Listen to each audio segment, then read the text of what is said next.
3 years ago, I found myself standing in a house full of things, closets overflowing, drawers packed, calendars booked solid, and yet I felt strangely empty.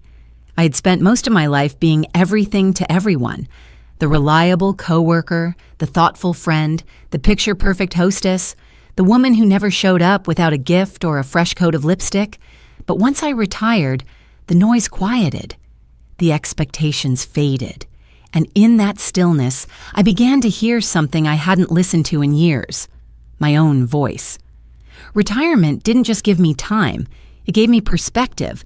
Without meetings and deadlines, I started to notice how many of my habits were built on autopilot, how many of my purchases weren't really about need but about comfort, guilt, identity, or trying to fill a space inside me that things could never quite reach.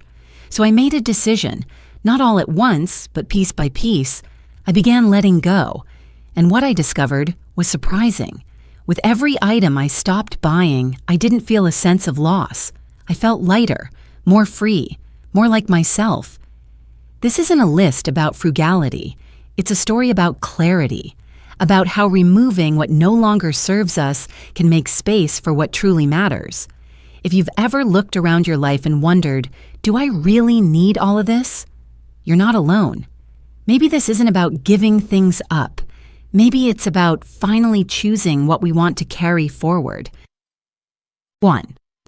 Letting go of beauty standards, choosing grace over perfection. There was a time when my bathroom counter looked like the skincare aisle at a department store. Serums, toners, primers, creams for the eyes, the neck, the hands, tiny jars filled with even tinier promises. And I bought into all of them, not because I believed they worked, but because I believed I had to keep trying to look younger, fresher, worthier. For most of my adult life, beauty was part of the job. You dressed up, you put on the right lipstick, you stayed polished. And without realizing it, that routine became a kind of armor. Retirement was the first time I had the freedom to ask myself, who am I without all this? And the answer surprised me. I wasn't letting myself go. I was letting myself be. I started simplifying. First, it was just one night without the whole routine, then a week, then a month. And guess what? My skin didn't revolt. My self-worth didn't vanish. In fact, I began to enjoy the way I looked: natural, rested, real. I kept what mattered: a gentle cleanser, a nourishing moisturizer, some sunscreen, and the occasional swipe of tinted lip balm. The rest I let go. What's more, I stopped seeing my reflection as a problem to fix. I started seeing it as a story. Every line on my face carries memory. Laughter, worry, wisdom. These aren't flaws. They're proof I've lived. Now, when I look in the mirror, I don't ask, how can I look younger? I ask, how can I honor who I am today? And that shift, quiet, powerful, personal, has been more transformative than any cream I've ever bought. So no, I don't buy beauty products the way I used to, but somehow I feel more beautiful than I ever have. 2. Buying out of guilt, breaking the habit of should. For years, I said yes with my wallet before I said yes with my heart. I bought things not because I truly wanted them, but because I felt I should. A friend invited me to a home shopping party. I bought something. My granddaughter was raising money for school. I ordered more wrapping paper than I'd ever use. I missed someone's birthday. I grabbed a candle or a scarf just to make up for it. And here's the thing. None of it made me feel better. That kind of spending isn't about generosity. It's about guilt. And guilt is a terrible reason to give anything. What I was really doing was trying to ease discomfort with a price tag. But instead of peace, I ended up with clutter. With more stuff I didn't need, with more weight in my home and less lightness in my spirit. Retirement forced me to pause. My income changed, and so did my priorities. I couldn't afford to buy for the sake of saving face or silencing guilt anymore. And once I stopped, I realized I didn't miss it. In fact, I started to feel more honest, more present in the way I showed up for people. Now, if I miss a call, I send a handwritten note. If someone's going through a hard time, I show up with a home-cooked meal or just sit beside them with a cup of tea. No price tag, no performance, just presence. I started asking myself, am I doing this out of love or out of fear? That one question changed everything. It helped me stop apologizing with things and start connecting with intention. So I let go of guilt-based spending. And in its place, I found deeper relationships, lighter shelves, and a version of generosity that's rooted not in obligation, but in truth. 3. Saying no to social obligations that drain you. There was a time when my calendar looked like a battlefield of commitments: brunches, fundraisers, birthday dinners, book clubs, church meetings. I showed up for everything, not because I had the energy or the desire, but because I thought that's what good people did. That's what I did. I said yes even when my soul whispered no. At first, retirement felt like the perfect chance to slow down. But somehow I filled the space work used to take with new obligations. I was still performing, still pleasing, still proving my value by staying busy. And the truth is, I wasn't thriving, I was just tired. The turning point came on an ordinary Saturday. I had double booked myself, again, a neighbor's brunch and a local craft fair. 2 things I had agreed to with a smile, but neither of which I actually wanted to do. I sat on the edge of my bed, dressed but already exhausted, and asked myself a question I'd never dared to ask before. What if I just didn't go? So I didn't. I made 2 polite calls, canceled both plans, and stayed home. I drank tea. I read. I took a walk. And for the first time in a long time, I felt a kind of quiet joy I hadn't felt in years. That moment taught me something. Time is not just something we fill, it's something we honor. And the people who truly care about us, who know our hearts, will understand when we say no. Now, I make choices based on joy, not obligation. I still show up, but I show up with my whole self, not with resentment tucked behind my smile. I protect my peace like I protect my health, because they're both sacred. Saying no used to feel selfish. Now it feels like self-respect. 4th, letting go of old clothes and outdated identities. For years, my closet told a story I wasn't living anymore. Suits for meetings I no longer attended, heels that hadn't touched pavement in ages, dresses I kept just in case a certain kind of invitation came, one that never did. Every hanger held not just a garment, but a memory, an expectation, a version of myself I had outgrown. After I retired, I noticed something strange. Even though I didn't need those clothes anymore, I couldn't bring myself to let them go. Not right away. It was as if I believed that donating a blazer meant saying goodbye to the confident professional I once was. That parting with a cocktail dress meant I was closing the door on youth or excitement or relevance. But one afternoon, standing in front of a packed closet, I realized something. I wasn't keeping clothes. I was keeping roles, versions of myself I no longer needed to prove.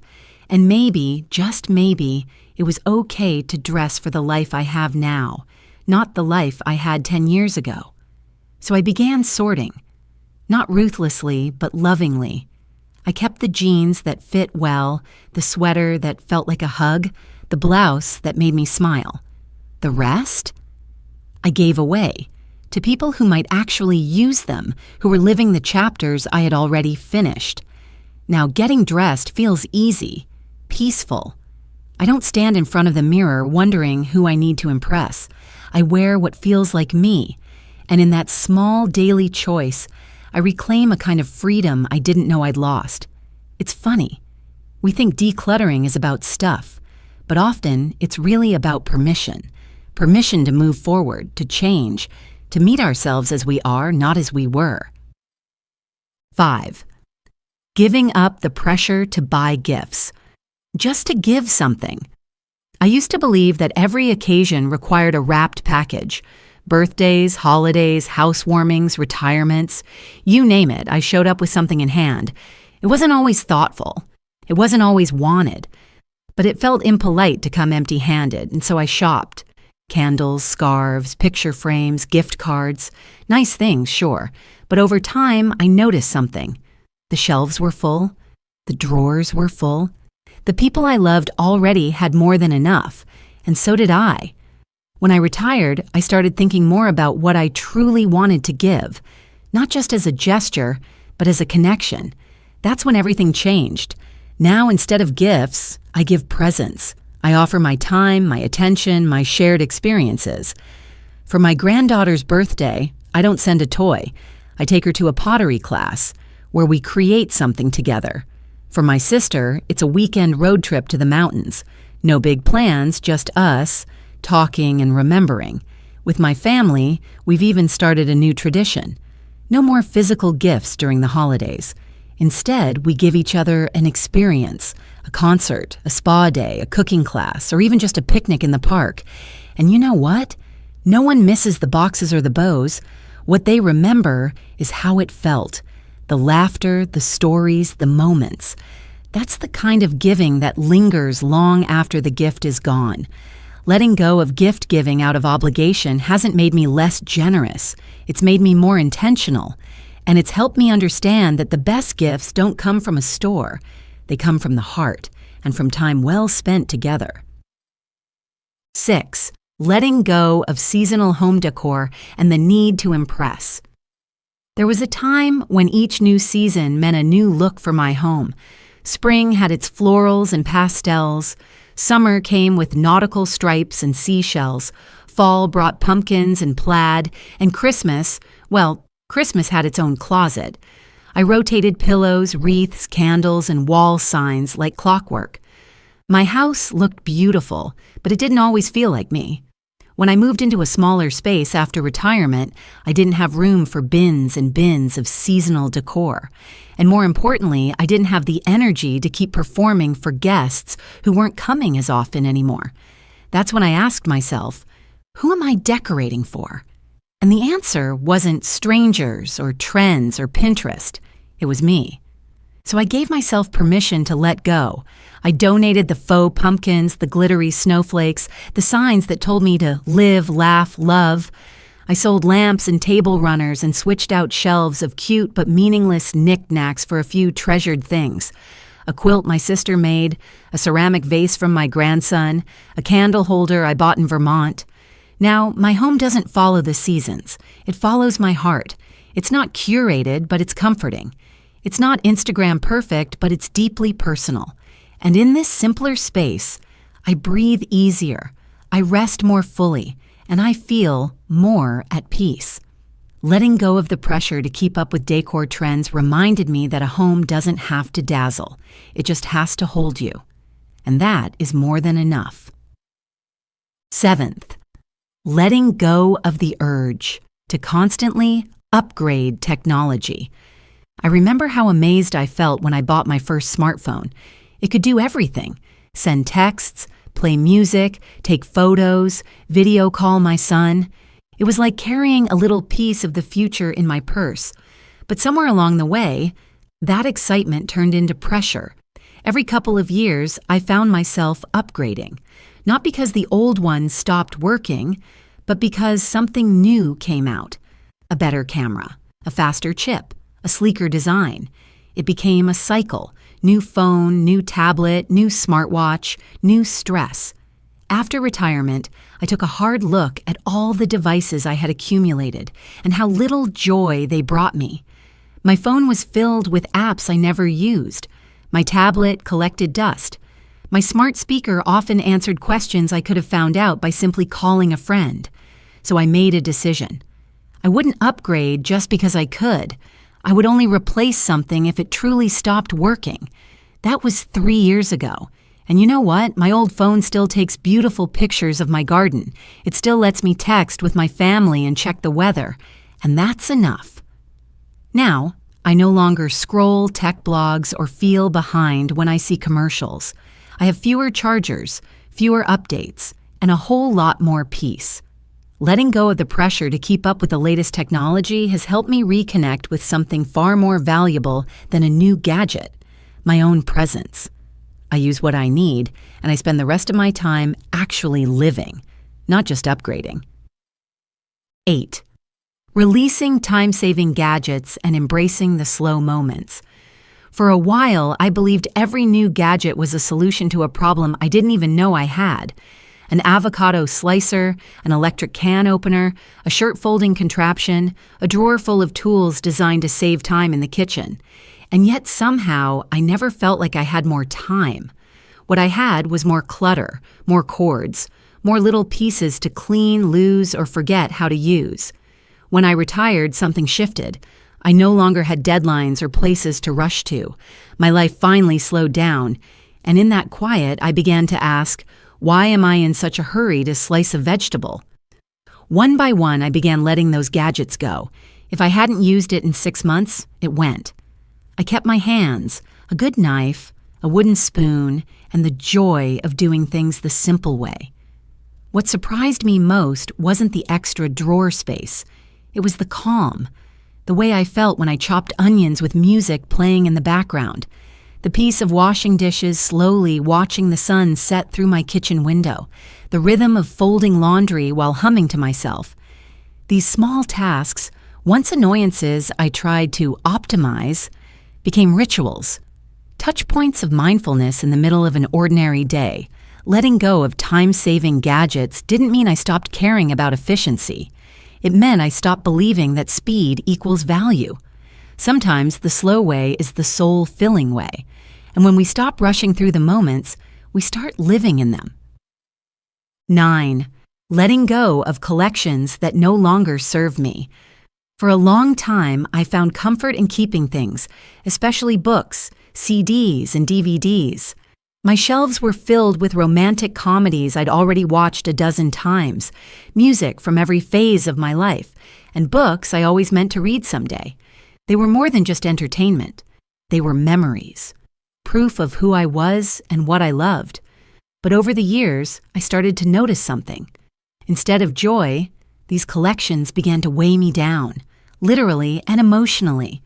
There were boxes I hadn't opened in years, books I carried from house to house without ever opening again. And every time I looked at them, I didn't feel inspired. I felt overwhelmed. Downsizing after retirement forced me to face it all. I couldn't take everything with me. So I sat on the floor, surrounded by stacks of CDs and paperbacks, and asked myself, do I still need to own this to remember what it means to me? The answer, most of the time, was no. I began letting go, not of the memories, but of the physical weight. I donated DVDs to the library. I passed along books to friends and charities. I switched to streaming music and borrowing ebooks from the library. And you know what? I haven't missed a thing. What I've gained is space. Space to breathe, to move, to think clearly. And in that space, I realized something powerful. We don't need to hold on to everything that once mattered. The memories live inside us. They're part of who we are. And making room in our homes helps us make room in our lives for what matters now. 10th, letting go of expensive travel to embrace simpler journeys. There was a time when travel meant packing everything perfectly, rushing through airports, planning detailed itineraries, and staying in elegant hotels. I believed that the more luxurious the experience, the more meaningful it would be. And while some trips were wonderful, many left me exhausted, and honestly, a little disconnected from the joy I was chasing. When I retired, I thought I'd travel more than ever. But something unexpected happened. The idea of long flights, crowded tours, and tight schedules didn't excite me anymore. It felt like work. What I started craving was something different: stillness, quiet, presence. So instead of booking a big overseas vacation, I rented a small cottage just a few hours away. I brought books, I walked by the water, I made simple meals and wrote postcards. No sightseeing agenda, no stress, just time. And it changed everything. Since then, I've redefined what travel means to me. I no longer chase bucket list destinations. I choose places that bring peace, not pressure. A drive to the mountains, a weekend at a bed and breakfast, an afternoon spent walking through a botanical garden. These smaller, slower trips fill me in ways five-star resorts never could. And when I do travel with family, it's not about seeing more. It's about feeling more. We laugh, we cook, we talk without distractions. I come home rested, not depleted, fulfilled, not rushed. Letting go of the need to travel big has helped me travel better. Because the richest experiences aren't always found on the other side of the world. Sometimes they're just a few miles down the road, waiting for us to slow down and notice. Looking back at all the things I stopped buying, it might sound like a list of what I gave up, but really it's a reflection of what I've gained. By letting go of things, of stuff, of habits, of expectations, I made room for something far more valuable. I made room for peace, for clarity, for mornings that begin slowly with tea and silence, for conversations that aren't rushed, for relationships that aren't built on gifts or appearances, but on presence and truth. Retirement didn't just change how I spend my time. It changed how I value it. I stopped measuring my life by how full my cart was or how busy my calendar looked. I started asking better questions. What brings me joy? What feels light? What aligns with who I am now, not who I was 20 years ago? And here's what I've learned. Less doesn't mean lack. It means freedom. It means intention. It means I get to choose every single day what stays in my life and what no longer belongs. If you're watching this and wondering whether it's time to make some changes of your own, I'll just say this. You don't have to do it all at once. Start with one thing, one drawer, one habit, one quiet decision to stop buying what doesn't serve you, and watch how your life slowly opens up. Not with more, but with enough.